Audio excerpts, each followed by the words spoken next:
साथियों नमस्कार, मेरा नाम है पवन कुमार। आपका स्वागत है राजपथ भारत में। चुनाव के प्रचार की आज आखिरी तिथि थी। आज के दिन शाम 5 बजे से प्रचार बंद हो गया है। उससे पहले आकाश आनंद ने 2 चौपालें की। एक चौपाल में पूरा समय अभय सिंह चौटाला को दिलवाया सोहना की विधानसभा में।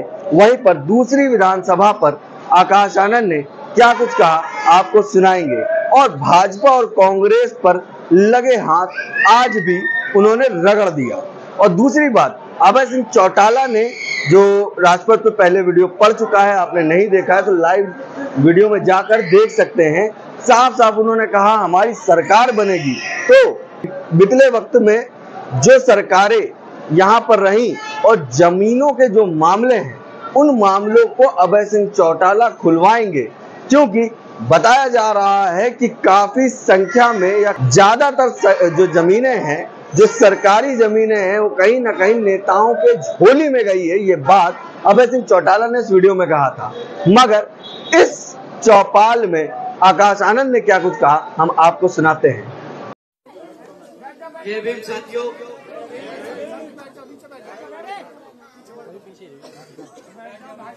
सबसे पहले मैं अपने सभी संतों, गुरुओं, महापुरुषों को, जिसमें खासकर महात्मा ज्योतिबा गुरु पेरियार रामास्वामी जी, बाबा साहब डॉक्टर भीमराव अम्बेडकर जी एवं मान्यवर साहब श्री काशीनाथ जी को नमन करता हूँ। साथियों, बहुजन समाज पार्टी के राष्ट्रीय अध्यक्ष, लाखों करोड़ों दिलों की धड़कन, उत्तर प्रदेश की 4 बार रही मुख्यमंत्री व पूर्व सांसद आदरणीय बहन जी के नाम से लोकप्रिय, मैं आदरणीय बहन कुमारी मायावती जी का बेतहे दिल से आभार प्रकट करता हूं।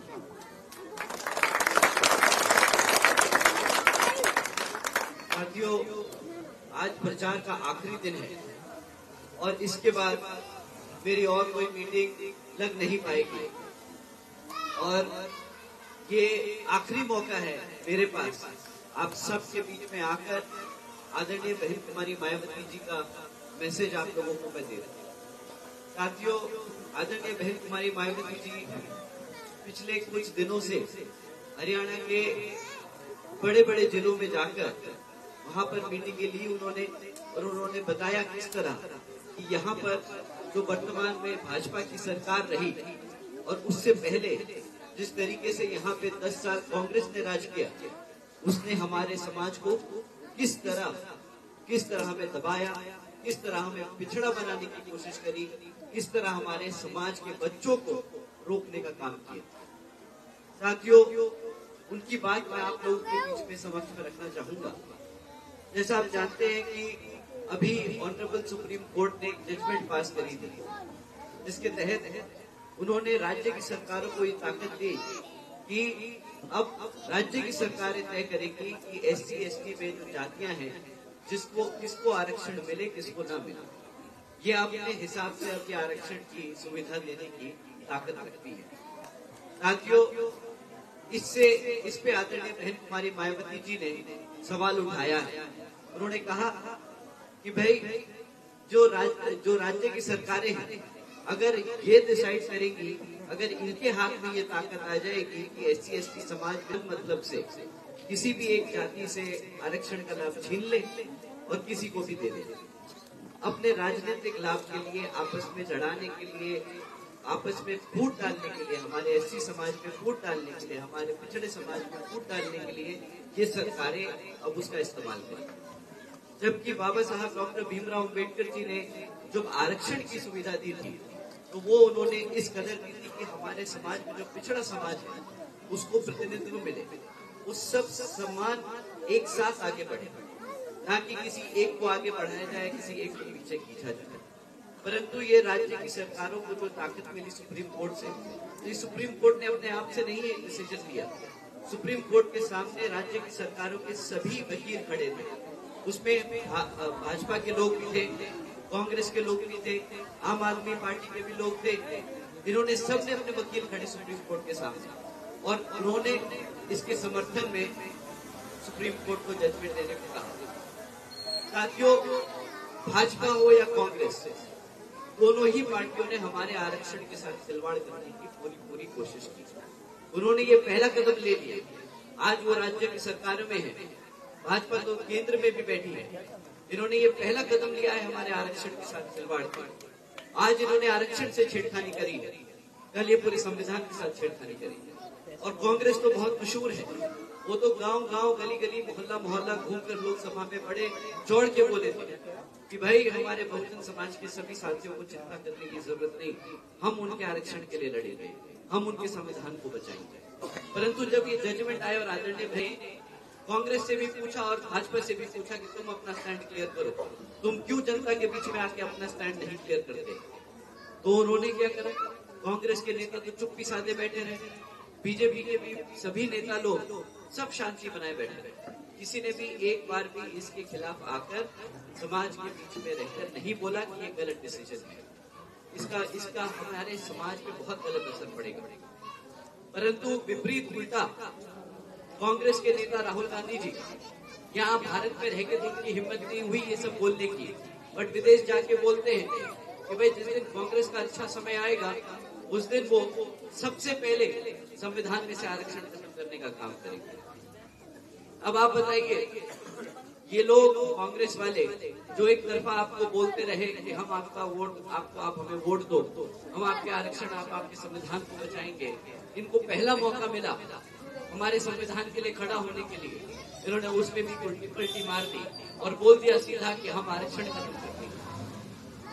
साथियों, ये वही कांग्रेस पार्टी के लोग हैं जिन्होंने आज तक बाबा साहब डॉक्टर भीमराव अम्बेडकर जी को भारत रत्न की उपाधि से नहीं सम्मान किया। वो तो आदरणीय बहन कुमारी मायावती जी और मान्यवर साहब के संघर्षों की वजह से उनके साथ लगे सभी नेतागण जो बहुजन समाज पार्टी के साथ थे, उनके साथ जो लगे हुए सभी कार्यकर्ता, उनकी मेहनत की वजह से बाबा साहब डॉक्टर भीमराव अम्बेडकर जी को भारत रत्न की उपाधि मिली थी। ये कांग्रेस वाले नहीं आगे बढ़ के हमारे समाज के लिए कभी खड़े हुए। ये इन्हीं की सरकार रही। हमारे किसान भाइयों को भी मैं बताना चाहता हूँ, इन्हीं की सरकार में हमारे सभी किसान भाइयों की जमीनों को जो कोड़ियों के भाव इन्होंने प्राइवेट वेंडर को दिया था, ये वही कांग्रेस पार्टी, ये वही हुड्डा है और ये वही राहुल गांधी जी जो आज भी हमारे सभी किसान भाइयों, हमारे पिछड़े समाज के सभी साथियों, हमारे दलित समाज के साथियों के साथ अपमान और उनका उत्पीड़न करते आए हैं। साथियों, कांग्रेस में तो बहुत नेता लोग हैं, दलित नेता बहुत निकलेंगे, एससी समाज के बहुत नेता कांग्रेस और भाजपा में मिलेंगे। वो आपके बीच में उन्हीं नेताओं को बना के भेजेंगे कि भाई तुम जाओ कांग्रेस के लिए वोट मांगो। परंतु आप इनसे पूछिएगा इन्हीं नेताओं से कि भाई तुम हमारे समाज से आते हो, परंतु जब तुम्हारे को स्टेज पे नहीं बिठाया जाता तो हमारा सम्मान कहाँ जाता है? हमारे समाज के लोगों का सम्मान वो अपमान नहीं होता जब हमारे नेता, हमारे समाज के नेता को मंच से उतार दिया जाता है। आप सब यहाँ बैठे हैं, अगर मैं आप लोगों से, मैं गुर्जर समाज से किसी भी साथी को नीचे बैठा दूं तो क्या वो गुर्जर समाज का अपमान होगा कि नहीं? आप सब बैठे, आप सब जानते हैं क्यों हम किसी भी जाति को हम अपमान करेंगे। बट कांग्रेस पार्टी और भारतीय जनता पार्टी जब भी कोई ऐसी समाज का नेता खड़ा होता है, इनकी पार्टी से स्पेशली आप लोगों के बीच में आके वोट मांगता है और आप उसे जिता के भेजते हो, ये उसका सम्मान नहीं करता। और ये जो नेता हमारे बीच में आकर हमारे समाज से उठते हैं कांग्रेस और भाजपा में, इनकी इतनी हिम्मत नहीं होती कि ये उसके लिए लड़ सके। कांग्रेस का भी तो अभी स्टेट प्रेसिडेंट बनाया था कुछ टाइम पहले, उसकी कितनी पिटाई करी थी, आज तक उसकी हिम्मत नहीं हुई उनके बोलने कांग्रेस के खिलाफ। अभी हमारी संजय जी भी थी, उनके खिलाफ भी कितने अपशब्द इस्तेमाल करें, सबने सुना, सबने देखा। परंतु कितनी बार हुआ, क्या हुआ कि कोई नेता अपने आप से उठ के उन्होंने कभी कुछ बोला हो कांग्रेस के खिलाफ? उल्टा उनके साथ ही जाके मंच पे खड़ी हो गई। ये जो दलित समाज से, ऐसी समाज से नेता आते हैं और कांग्रेस और भाजपा में बैठ के राजनीति करते हैं, हमारे समाज के वोटों की राजनीति करते हैं। अब आपको बताना चाहता हूँ कि ये लोग, इनका खुद का कोई सम्मान नहीं करता वहाँ पे, और ना ये अपने सम्मान के लिए लड़ पाते। जब ये अपने सम्मान के लिए नहीं लड़ पाते तो क्या हमारे समाज के लोगों के लिए लड़ेंगे? जब इनसे अपने नहीं लड़ा जाता, अपने लिए आवाज नहीं उठा सकते, तो हमारे साथियों के लिए क्या उठाएंगे? हमारी माता बहनों, हमारे बड़े बुजुर्गों के लिए क्या उठाएंगे? हमारे युवाओं के लिए क्या आवाज उठाएंगे? ये सिर्फ और सिर्फ हमारे समाज के दलाल बन के रह गए हैं। इनसे आप लोगों को बिल्कुल सतर्क रहना है। आपकी रिश्तेदारी और भी क्षेत्रों में है, हरियाणा के विभिन्न विभिन्न गांव में आप लोगों की रिश्तेदारी है, तो आप वहां पे जरूर फोन करके बताइएगा कि अगर कोई ऐसी समाज से वहां पे लड़ रहा है और वो बहुजन समाज पार्टी या इनेलो से नहीं है, तो ध्यान रखिएगा वो दलाल लड़ रहा है और आपके समाज का सौदा करने जा रहा है।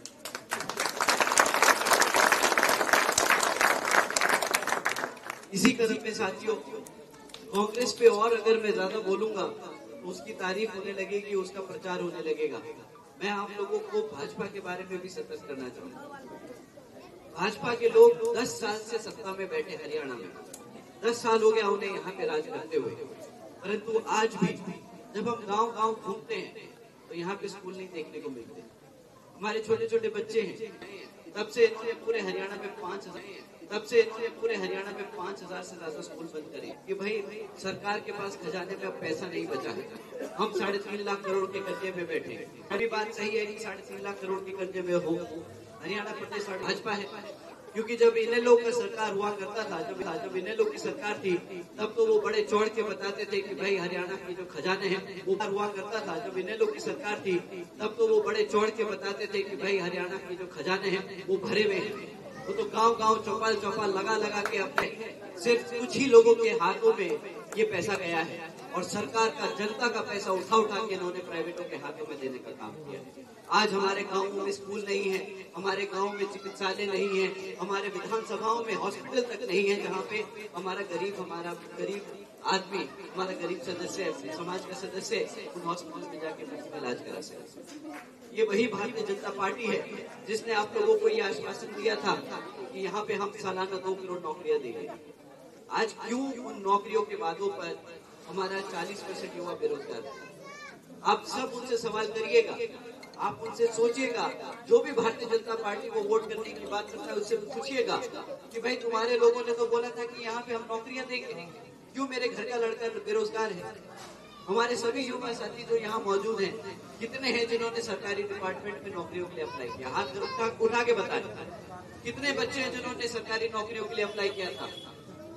यहाँ पे कितने लोग हैं जिन्होंने सरकारी नौकरियों के लिए अप्लाई किया? परंतु मिला क्या बदले में? आप लोग तैयारी करते हैं, पेपर दे के आते हैं, और बदले में क्या मिलता है? भाई अगले दिन ही पता चलता है कि भाई पेपर लीक हो गया था तो कैंसिल कर दी नौकरियां, कैंसिल कर दिया पेपर।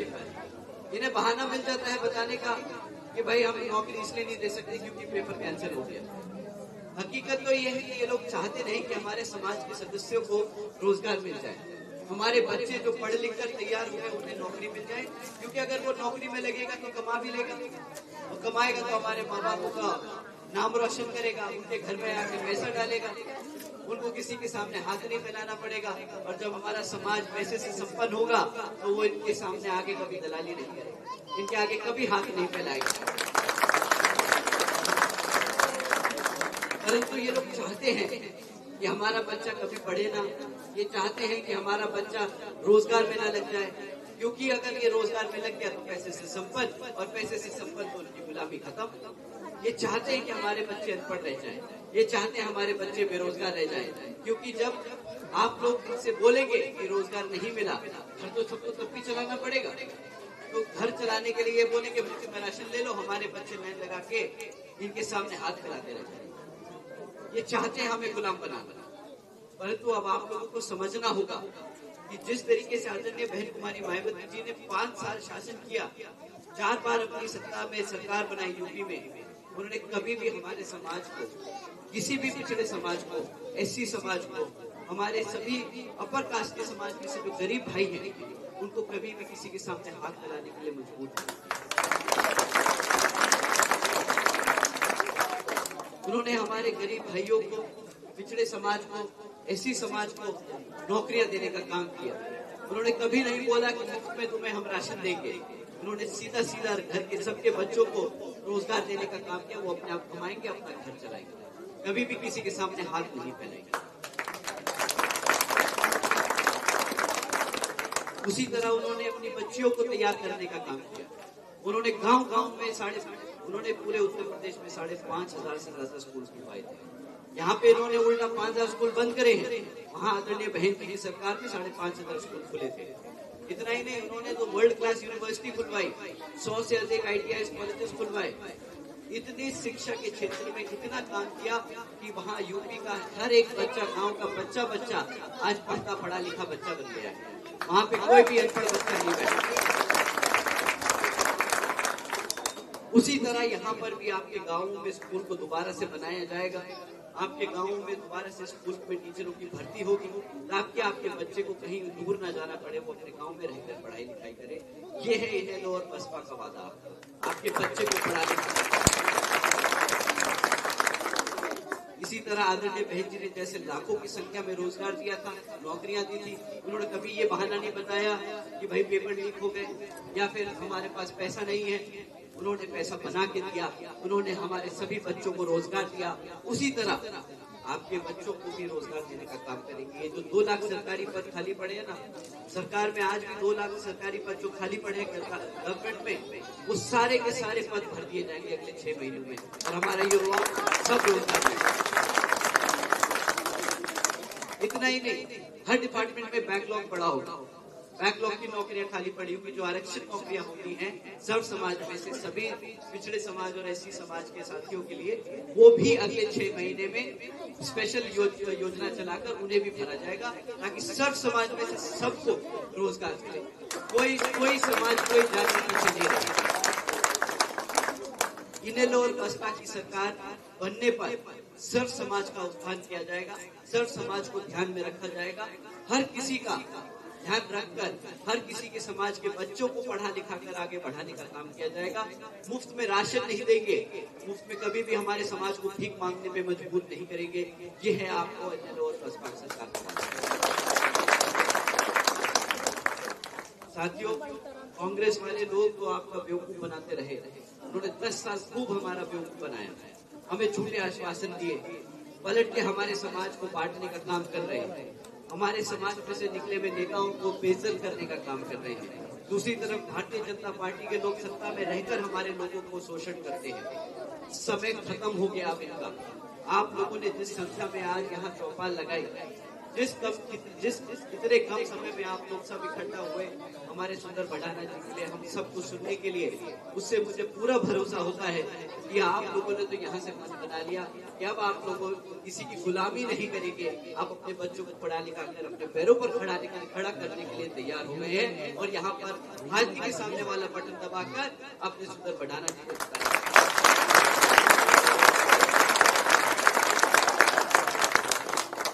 साथियों, 5 तारीख है, 5 अक्टूबर को वोटिंग है। आज सिर्फ 2-3 दिन बचे हैं अब आप लोगों के पास। आप लोग अपने गांव गली मोहल्लों में सतर्क रहिएगा। आदरणीय बहन जी हर अपने भाषण में ये चीज कहती है कि ये जो कांग्रेसी और भाजपा वाले और जो विपक्षी लोग हैं, ये इंडिपेंडेंट भी खड़े कर रहे हैं इस बार कई क्षेत्रों में। तो वो सारे जो इंडिपेंडेंट खड़े हैं ना, ये सब बाद में जाके भाजपा या कांग्रेस से मिल जाएंगे। इनका कुछ काम नहीं है, सिर्फ हमारे समाज के लोगों का वोट पार्टी का, उनसे भी सतर्क रहिएगा। आदरणीय बहन जी कहती है कि इस आखिरी समय में लोग आपको गुमराह करने के लिए बहुत कुछ कहेंगे। वो लोग आके बोलेंगे कि भाई ये तो गठबंधन ऐसा है, वो गठबंधन वैसा है, इस गठबंधन का प्रत्याशी ऐसा है वैसा है, 10 गलत बातें कहेंगे, परंतु आप लोगों को इनकी बातों में नहीं आना है। आप लोग ध्यान रखिएगा कि सिर्फ हाथी और चश्मा ही यहाँ पर आप लोगों के लिए खड़ा है और आप लोगों के लिए आज नहीं पिछले 10 सालों से खड़ा है। यहाँ पर सुंदर भडाना जी के आप लोगों के बीच में पिछले 10 सालों से आपसे रहे कि नहीं आए, आप बताइए मुझे। इनको कोई लालच तो नहीं था सत्ता का? भाई 10 साल से तो ये चुनाव नहीं लड़े ना, ये अपने मन की, इनके अंदर इच्छा थी कि इनके समाज के, हमारे सब समाज के बच्चे लोग पढ़ाई लिखाई करके खड़े, तभी इन्होंने स्कूलों में किताबें बांटी, इन्होंने साइकिलें दी बच्चों को चलने के लिए ताकि वो स्कूल जा सके। क्यों भाई सुंदर भाई, सही बात। एक कॉलेज के लिए बस भी चलाई। वो चाहते हैं कि आपके बच्चे पढ़ लिख कर आगे बढ़े। ऐसे नेता हैं जो बहुजन समाज पार्टी और अन्य लोगों की तरफ से खड़े हैं, जो आपको खड़ा करना चाहते हैं। तो आप लोग किसी भी बात, किसी और की बात में मत आइएगा। समय बहुत कम बचा है।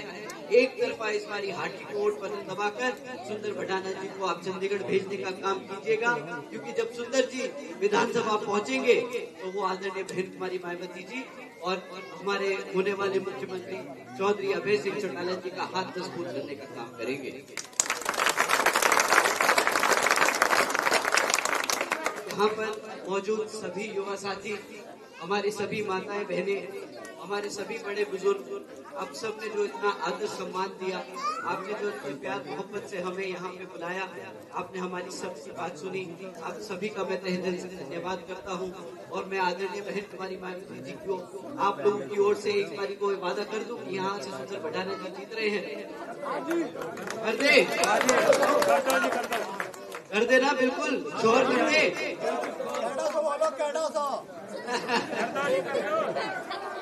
बनवाड़ी वाला केड़े से कहो कर दो। ठीक है जी, आप लोगों ने आश्वासन दे दिया। अब हम आदरणीय बहन जी को आश्वासन दे देंगे कि भाई यहाँ से तो आपने मन बना लिया कि हाथ भी जिता रहे हैं, अपने सुंदर भाई को विधानसभा भेज रहे हैं।